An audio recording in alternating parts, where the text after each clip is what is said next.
그 복음이라고 하는 것은 3절로 4절에 보면 성경대로 그리스도께서 우리 죄를 위해 죽으시고 또 성경대로 사흘 만에 다시 살아난 것이 복음이다 라고 말씀하십니다. 이게 너희는 그리스도 복음에 합당하게 생활하라. 빌립보서 1장 27절의 말씀인데 복음에 합당하게 살라 할 때는 그 합당이란 말이 성경에 자주 나오는 말인데 그 합당이라는 말은 수평저울에 어떤 물건을 달았을 때 어느 한쪽으로도 기울지 않는 그런 상태, 평형 상태를 합당하다 이렇게 얘기합니다.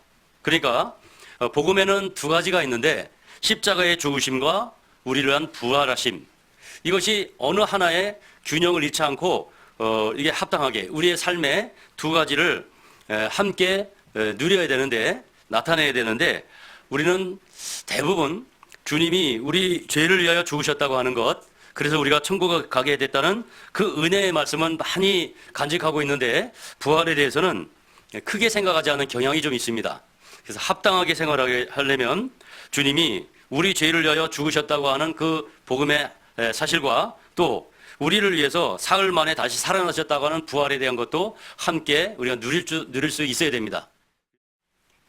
예수님이 십자가에서 우리 죄를 용서했다는 것을 우리는 마음에 받아들였어요. 믿게 됐습니다. 성령의 도움으로 믿게 됐어요. 그런데 만약에 부활이 없었다면 예수님이 십자가에 돌아가실 때 용서하신 그 죄가 과연 나를 위한 용서의 그 십자가였는지, 아니면 예수님 자신의 죄 때문에 돌아가신 것인지 우리는 알 길이 없는 거예요. 어떤 방법으로도 예수님이 내 대신 돌아가셨다고 하는 것을 입증할 수가 없어요. 그런데 부활이 그걸 입증한다는 거예요. 부활을 하셨다는 그 의미로 부활하셨기 때문에 그 죽음이 예수님의 죽음이 아니었다는 것을 입증하셨다는 겁니다.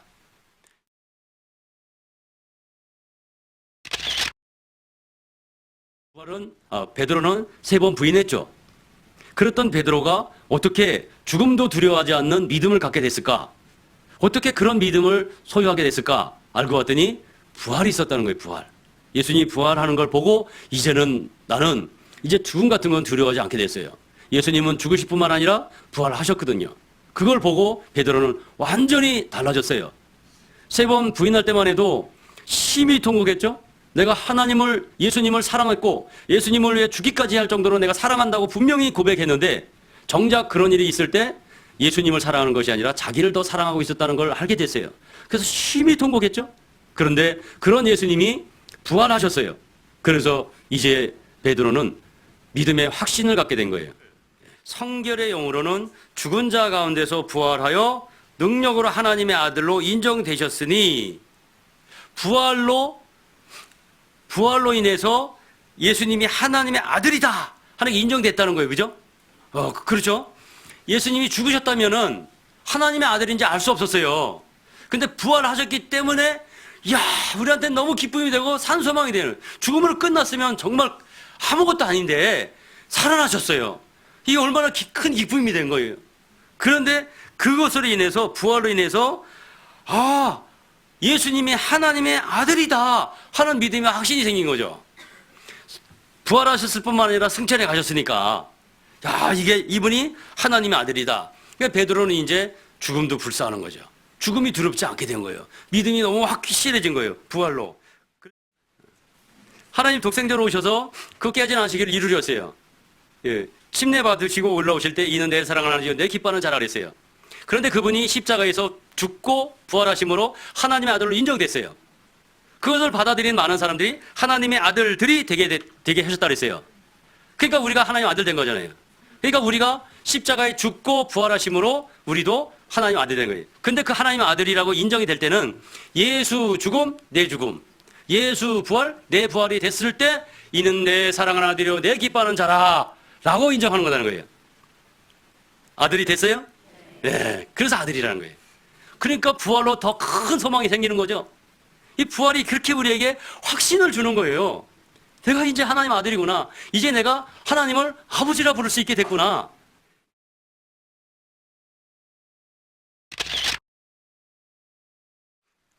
로마서 6장 11절 같이 읽겠습니다. 이와 같이 너희도 너희 자신을 죄에 대하여는 죽은 자요 그리스도 예수 안에서 하나님을 대하여는 산 자로 여길지어다. 그걸 거듭났다고 하는 것은, 거듭났다는 것은 나의 옛 삶은 십자가에 죽고 장사 지낸 바 되었다가 다시 거듭나는 거예요. 부활하는 거예요. 구스인으로는 죽고 흑인으로 죽고 백인으로 태어나야 돼요. 그러면 가능하죠? 그렇게 안 되던 것이 부활하면 된다는 거예요. 거듭나면 된다는 거예요. 표범으로 죽고 사자로 다시 태어나면 가능하잖아요. 그 일밖에 없어요. 그래서 주님이 우리를 대신해서 십자가에 죽으시고 장사 지난 바 되었다가 끝냈다는 겁니다. 끝냈어요. 그 사실을 우리가 아는 거예요. 그리고 다시 사흘 만에 살아나셨어요. 부활하셨어요.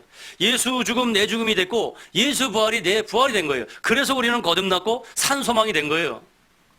그래서 구스인으로 안 되던 것이 가능해진 것, 표범으로 안 되던 것이 가능해지는 것이 거듭남 이후에 가능해지는 거예요. 그래서 부활의 권능으로 살아야 되는 것이 우리 그리스도의 삶이라는 거예요. 그래야 가능해지는 겁니다. 죄인의 몸을 부둥켜 안고 의인의 삶을 살라고 하면 좌절감만 느끼는 거예요. 아무리 열심히 살아도 그저 나의 유익이, 나의 의일 뿐이에요. 하나님하고는 아무 상관이 없는 거예요. 결국은 부활의 권능이 우리를 다르게 하는 거예요. 이렇게 되어 하나님을 따라 의와 진리의 거룩함으로 지으심을 받은 새 사람을 입으라. 새로운 사람이에요. 새로운 사람. 너희는 새로운 피조물이라. 개조물이 아니라 과거의 옛사람을 고쳐 쓰는 것이 아니라 새로운 피조물이라. 새로 만드는 거예요. 새로 태어나는 거예요. 이 육으로는 이 세상에 살기 위해서 태어난 거고 영으로는 천국에 살기 위해서 태어난 거예요. 그러니까 이 육은 이미 죽고 장사 지냈어요. 우리는 시간 속에 살고 있으니까 육을 살고 있지만 이미 주님 앞에서는 죽은 거예요. 이제 내가 사는 것은 영이 사는 거예요. 영이. 천국에 살기 위해서 태어난 거듭난 영. 그 영은 성령에 힘입어 살아가는 거예요. 그게 의인의 삶인 겁니다. 그의 신기한 능력으로 생명과 경건에 속한 모든 것을 우리에게 주셨으니 이는 자기의 영광과 덕으로서 우리를 부르신 자를 알므로 말미암음이라. 이로써 그 보배롭고 지극히 큰 약속을 우리에게 주사 이 약속으로 말미암아 너희로 정력을 인하여 세상에서 썩어질 것을 피하여 신의 성품에 참여하는 자가 되게 하려 하셨으니. 신기한 능력으로 생명과 경건에 속한 모든 것을 우리에게 주셨다. 정말 신기한 능력이죠. 어떻게 흑인이 백인이 되게 하셨나 이거죠. 거듭남으로. 신기한 능력으로 생명과 영생을 주셨을 뿐만 아니라 후에 경건에 속한 모든 것, 경건하게 살 수 있는 능력 또한 다 주셨다. 근데 그것을 누리기 위해서는 우리를 부르신 자를 알므로 말미암으니라. 우리가 열심을 내야 될 건 뭐라고요?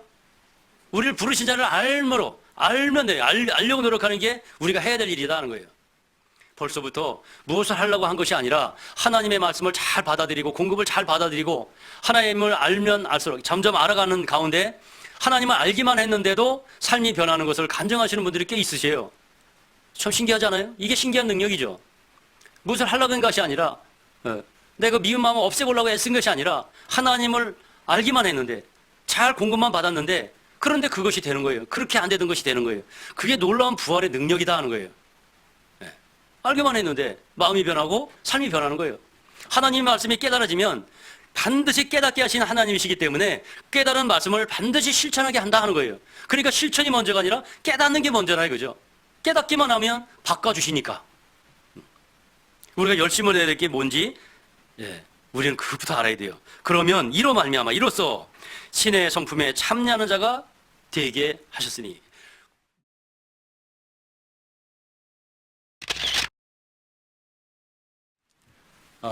남자와 여자가 하나가 된다. 연합이 되는 건데 아주 그 복된 연합이 그 범죄함으로 깨어지고 말았어요. 그래서 정말 사랑해야 될 관계가 소유하고 정복하는 관계가 돼버렸죠. 근데 그것을 예수님이 오셔서 다시 복된 연합을 이뤘어요. 그래서 예수님이 교회의 머리가 되고 우리는 그 몸이 돼서 각자는 지체가 된 거예요. 우리는 그 몸의 지체민이라 그러잖아요. 얼마나 큰 말인지 몰라요, 이것이. 그래서 우리 이제 주님하고 우리는 연합된 몸으로 살아가는 것이 교회입니다. 그럼 우리가 이제 해야 될 일이 있잖아요. 해야 될 일이라는 것은 마음을 다하여, 성품을 다하여, 목숨을 다하여 하나님을 사랑하고 내 이웃을 내 몸과 같이 사랑하는 것이다 하는 거예요. 내 이웃의 첫 번째는 내 남편이 내 이웃이에요. 하와한테 있어서, 그죠? 내 남편이 최고의 먼저예요. 이웃, 내랑 가장 이웃이. 그리고 그 외에 많은 사람들이 다 이웃이 되는 거죠. 그런데 그 이웃을 내 몸같이 사랑하라는 거예요. 내 몸같이. 그러나 이제 하나님이 그 원하시는 대로 지체를 각각 몸에 두셨으니 만일 다 한 지체뿐이면 몸은 어디뇨? 이제 지체는 많으나 몸은 하나이라. 손이 하는 역할이 있고 발이 하는 역할이 있어요. 다 다릅니다. 저 형제, 저 자매가 갖고 있는 은사를 나는 왜 갖고 있지 못한가? 시기할 필요가 없어요. 나는 또 다른 은사를 갖고 있어요. 그래서 한 몸을 이루고 있는 거예요. 왜? 하나님이 그 원하시는 대로 둔 겁니다. 하나님이 적절하게 그 원하시는 대로 둔 거예요. 우리가 어디 있고 싶어서 있는 게 아니라 우리를 구원하셔서 우리는 그 몸의 지체민이라 하나님이 원하시는 대로 손과 발이 되게 하셨다는 거예요. 누구는 보이지 않는 내장이 될 수도 있는 거죠. 하지만 내장이 없으면 외부에 보이는 이 지체가 움직이질 못해요. 너무나도 중요한 거예요. 숨어 있지만 잘 드러나지 않는 일을 하지만 하나님이 자기의 원하시는 대로 그 원하시는 대로 우리를 뒀어요. 그래서 보세요. 12절 같이 읽겠습니다. 몸은 하나인데 많은 지체가 있고 몸의 지체가 많으나 한 몸인과 같이 그리스도도 그러하니라 그러죠. 그리스도도 그러하니라. 이 말이 얼마나 우리한테 크게 돼요. 그리스도도 그러하니라.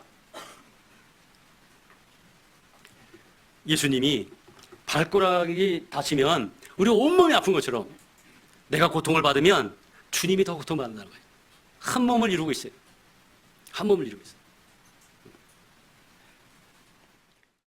만일 우리가 그의 죽으심을 본받아 연합한 자가 되었으면 또한 그의 부활을 본받아 연합한 자가 되리라. 그 예수 죽음 내 죽음이 됐을 때 그게 정말 동참이 돼야 돼요. 예수 죽음이 정말 내 죽음이 돼야 돼요. 그래야 우리가 변화되는 삶을 살 수가 있는 거예요.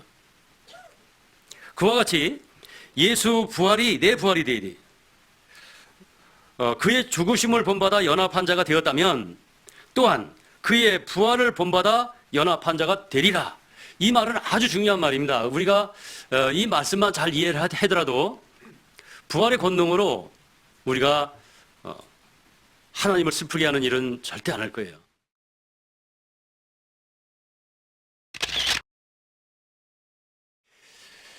그리스도의 삶은 어려운 게 아니라 불가능하다는 걸 알아야 돼요. 그리스도인의 삶, 그 그리스도인의 그 온전한 삶을 산다는 것은 어려운 게 아니라 불가능한 거다. 그래서 부활의 권능이 필요합니다. 우리의 생명이 되어 오셨어요. 그 생명으로 우리가 살아야지만 사랑이 나오는 거예요. 주님은 부활이시요 생명이실 뿐만 아니라 사랑이시거든요.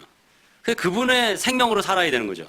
우리는 죽고, 나를 위하여, 나를 사랑하사 나를 위하여 자기 아들을 버리신 그 하나님을 믿는 믿음으로 사는 것이 우리의 그리스도인이에요. 그 생명으로 사는 거예요. 그런데 그 양식이 우리를 움직이게 한다. 그 양식이 깨달음이 되면 움직일 수 있게 한다는 거예요. 32절 보겠습니다. 32절. 저희가 서로 말하되 길에서 우리에게 말씀하시고 우리에게 성경을 풀어주실 때에 같이 읽겠습니다. 우리 속에서 마음이 뜨겁지 아니하더냐 하고 이게 동일해요. 동일해. 자, 양식을 먹으면 배부른 것을 느끼는 것처럼요. 하나님의 말씀을 먹으면 마음이 뜨겁지 아니하더냐 이렇게 돼요. 무슨 말씀이냐면 내가 성경 말씀을 지식으로 알 수 있어요. 어떤 구절 딱 그거 무슨 성경 무슨 권 무슨 장 몇 절에 있어 딱 얘기할 수 있어요. 나 암송도 할 수 있어. 암송도 할 수 있어요. 그런데 하나님 말씀은 지식으로 알아서는 행동까지 나오질 않아요. 하나님으로부터 깨달아야 돼. 지혜가 돼야 돼. 그 깨달은 말씀은 반드시 행동으로 이어지게 돼 있어요. 마음을 변하고 삶을 변하게 해요. 그래서 하나님의 말씀이 깨달아질 때는 마음이 뜨거워지는 거예요. 내가 공부할 때뿐만 아니라 말씀을 들을 때도 하고 깨달아지는 거예요. 그때는 말씀이 마음이 확 넓어지는 것처럼 뜨거워지는 거예요. 뜨거워지는 거예요. 주님이 아까 말씀드렸잖아요. 마음을 열어가지고 믿게 했다고 그랬잖아요. 그러니까 하나님은 하나님의 말씀이 깨달아질 때 성경을 풀어주실 때 마음이 뜨겁게 해주셔요. 뜨겁게. 그렇게 깨달은 말씀은, 그렇게 얻은 말씀은 반드시 우리 삶을 변화시킨다 하는 거예요. 그때 36절에 이 말을 할 때 예수께서 친히 그 가운데서 가라사대 너희에게 평강이 있을지어다 하시니, 상황이 아무리 안 좋아도요, 평강한 그리스도인의 삶을 살게 해주셔요.